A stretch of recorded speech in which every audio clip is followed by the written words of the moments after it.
Hello दोस्तों, welcome to sleepy classes. आज हम एक रिपोर्ट डिस्कस करेंगे जो मेंस के लिए इंपॉर्टेंट हो जाती है अबाउट वर्ल्ड के coal power projects. But before that मैं आपको क्वालिटी इंप्रूवमेंट प्रोग्राम के बारे में बताना चाहूँगी। फी देख के बिल्कुल मत घबराइए, आप कूपन कोड में मेरा नाम यूज़ कर सकते हैं, आपकी फ़ी कुछ ना कुछ कम ज़रूर हो जाएगी।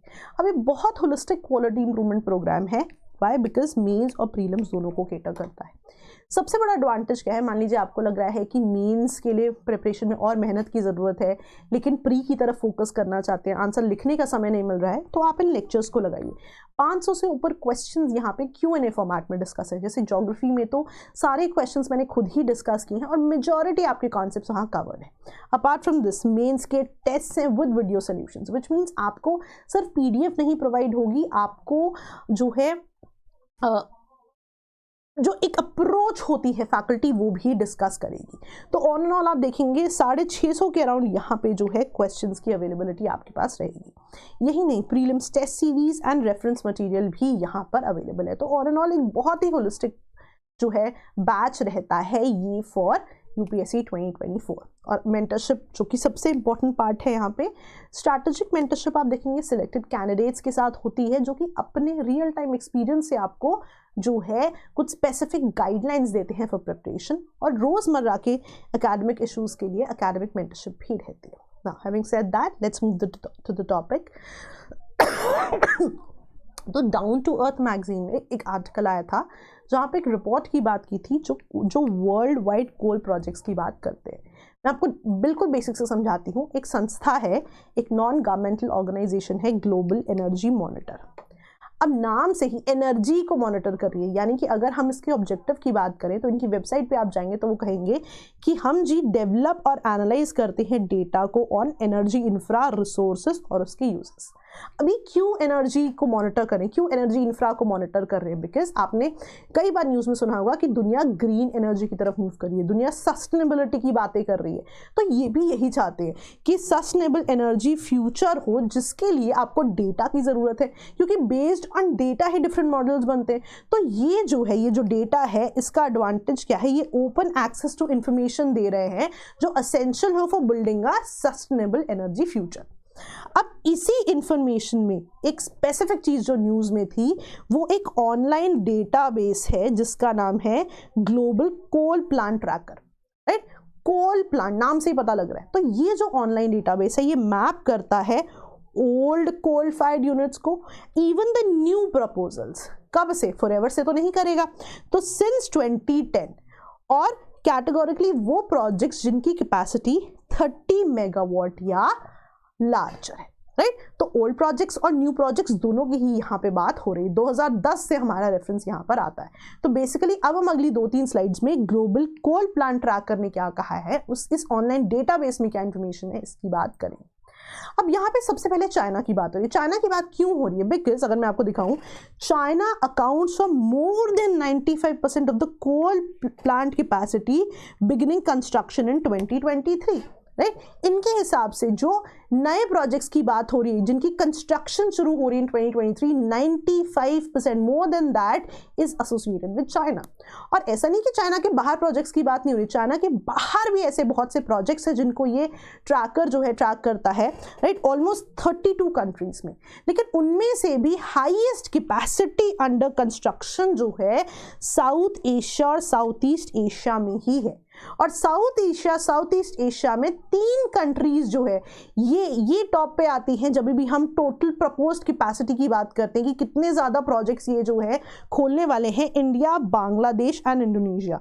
तो इंडिया यहाँ पर भी काफ़ी मेजर प्लेयर माना जाता है। अब ना मान लीजिए आपको मेंस में क्वेश्चन आ जाता है कि इंडिया की जब भी हम बात करें कि ग्रीन एनर्जी की तरफ, सस्टेनेबल फ्यूचर की तरफ बढ़ रहा है, कमेंट कीजिए या इनको जो है क्रिटिकली एनालाइज कीजिए। तो वहाँ पे आप एज क्रिटिसिज्म भी यूज़ कर सकते हैं इस पॉइंट को कि यस, इंडिया में बहुत सारे रिन्यूएबल्स की तरफ हम जा रहे हैं। मान लीजिए हम जियो थर्मल एनर्जी की बात कर लेते हैं कि पूगा वैली लद्दाख में एक प्रोजेक्ट की बात है ना। आप सोलर पावर प्रोजेक्ट्स की बात कर सकते हैं इतने सारे, लेकिन आप वहाँ पे क्रिटिसिज्म लिखिए कि जहाँ हम कह रहे हैं कि हम रिन्यूएबल्स की तरफ बढ़ रहे हैं, वहां पे कैटेगोरिकली आप इस रिपोर्ट को मेंशन करेंगे कि ये रिपोर्ट कहती है कि हाईएस्ट कैपेसिटी अंडर कंस्ट्रक्शन में अगर हम कुछ कंट्रीज की बात करें तो India one of the top contenders है। तो आप देख रहे हैं कि मेंस में यही करना है आपको कि किसी भी पॉइंट को किस तरह से प्रोज या कॉन्स में यूज करना है ये आपको आना चाहिए। तो this could be a critical point, right. अब आप देखोगे चाइना के जब हम रेफरेंस में बात कर रहे हैं और यहाँ पे भी आपने देखा कि ओल्ड प्रोजेक्ट्स की भी बात होगी और न्यू प्रपोजल्स की भी बात होगी। तो यहाँ पे एक जो बहुत स्पेसिफिक चीज़ ये कह रहे हैं कि चाइना में नए प्रोजेक्ट्स है, यस चाइना के बाहर भी नए प्रोजेक्ट्स हैं और वहाँ पे कह रहे हैं इंडिया बहुत इंपॉर्टेंट रोल प्ले कर रहा है। लेकिन यहाँ पे एक ट्रेंड बता रहे हैं कि अगर हम आउटसाइड चाइना देखें तो जो प्रोजेक्ट से कहीं ना कहीं उनका नंबर जो है कम होता जा रहा है, पहले से जो है कम होता जा रहा है। कि अभी भी प्रोजेक्ट्स आ रहे हैं लेकिन पहले से नंबर कम होता जा रहा है। तो आप देखोगे एक जो चीज़ यहाँ पे देखी जा रही है कि अगर नए प्रोजेक्ट्स आ रहे हैं तो पुराने प्रोजेक्ट्स बंद भी हो रहे हैं। तो ये एक ट्रेंड जो है यहाँ पे देखा गया है। अब चाइना की कैटेगोरिकली यहाँ पे क्यों बात हुई है, बिकॉज 2022 में China was world's largest emitter of greenhouse gases. और आप देखोगे कि 2021 अप्रैल में चाइनीज प्रेसिडेंट ने प्लेज भी किया था कि हम स्ट्रिक्टली कंट्रोल करेंगे कोल फायर जो है पावर जनरेशन प्रोजेक्ट्स को। लेकिन ये कमिट करने के बावजूद भी आप देखोगे according to this report China accounts for more than 95% of coal plant capacity beginning construction in 2023। तो ये चीज इस रिपोर्ट में जो है लिखी गई थी। अब यहाँ पे अगर आप देखो तो कई बार हमने बात की कि प्रोजेक्ट नए हैं प्रोजेक्ट पुराने हैं, तो यहाँ पे दो शब्द ये रिपोर्ट यूज करती है कि प्रोजेक्ट शेल्व हो गया है या प्रोजेक्ट कैंसिल हो गया है। अब इनका यहाँ पे कंसर्न क्या आता है कि ये कह रहे हैं कि वो प्रोजेक्ट शेल्व हम मानेंगे जिनमें कि 2 साल से कोई अपडेट या डेवलपमेंट ना आई हो। और मान लीजिए 2 से 4 साल हो गए तो हम तो मान रहे हैं कि वो प्रोजेक्ट कैंसिल ही हो चुका है। तो ये बता रहे हैं कि बहुत सारे कैंसिलेशन भी हुए हैं प्रोजेक्ट्स में। वो कह रहे हैं ऐसे नहीं कि इंडिया में नहीं हुए, इंडिया में भी कैंसिलेशन हुए, लेकिन ये एक ट्रेंड यहाँ पे आइडेंटिफाई करते हैं कि अगर बहुत से कोल प्रोजेक्ट शेल्व हुए हैं तो पैरेलली बहुत सारे प्रोजेक्ट्स वर्ल्ड में शुरू भी हुए हैं, प्रपोज भी हुए हैं। इसीलिए ऑन एंड ऑल कोई स्पेसिफिक इम्पैक्ट नहीं देखा जा पा रहा है इन प्रोजेक्ट्स को बंद करने का। आइडिया क्या था कि कोल प्रोजेक्ट्स को जो है थोड़ा कम करते हैं, फॉसिल्स की तरफ से ध्यान हटा के रिन्यूएबल्स की तरफ जाते हैं। लेकिन क्योंकि प्रोजेक्ट्स बंद होने के साथ साथ प्रपोज भी नए हो गए तो बहुत ज़्यादा इम्पैक्ट जो है ग्लोबल वार्मिंग पे नहीं रहा है इसका, राइट। तो this is a very important point जो आप एग्जाम में यूज कर सकते हैं। मान लीजिए क्लाइमेट चेंज पे कभी कोई आपको ऐसे भी आ जाता है, आप इस रिपोर्ट का नाम वहां पे जरूर दें।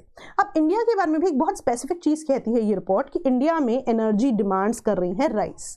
तो ऑल्दो इंडिया रिन्यूएबल्स की तरफ बढ़ रहा है, फिर भी इंडिया का प्रायोरिटी क्या है, एनर्जी डिमांड्स को मीट करना।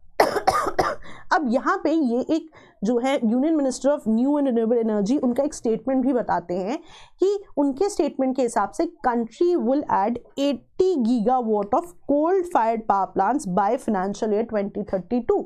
और इनिशियल प्लान पता है क्या था, इनिशियल प्लान था नेशनल इलेक्ट्रिसिटी प्लान था जिसमें बोला गया था 27 गीगावाट, पर क्योंकि एनर्जी डिमांड्स बहुत ज़्यादा हैं तो 27 से 80 गीगावाट की जो है बात बढ़ चुकी है। तो आप देख रहे हैं कहीं ना कहीं ऑल्दो हम रिन्यूएबल्स पे भी काम कर रहे हैं, हम सोलर पावर प्लांट्स पे काम कर रहे हैं, हम जो है जियो थर्मल एनर्जी पे काम कर रहे हैं, पर पैरेलली क्योंकि एनर्जी डिमांड्स बढ़ती जा रही हैं तो कोल फायर पावर प्लांट्स के लिए भी जो एक स्टेटमेंट आया है by the new and renewable energy minister वो है कि 80 गीगावाट जो है कोल फायर प्लांट जो है ऐड होंगे। और आप देखेंगे कुछ स्पेसिफिक स्टेट्स का यहाँ पे नाम भी दिया गया है, तो इसको आप एज क्रिटिसिज्म भी यूज कर सकते हैं, राइट। तो इन चीज़ों का ध्यान देना है कि कई रिपोर्ट जो है नज़र से छूट जाती हैं, राइट। प्रीलिम्स के लिए भी उतनी रेलेवेंट नहीं होती लेकिन मेंस में बहुत ही ज़्यादा काम आ सकती है, राइट। तो बेसिकली जो एक रिकमेंडेशन वहाँ हमने दी है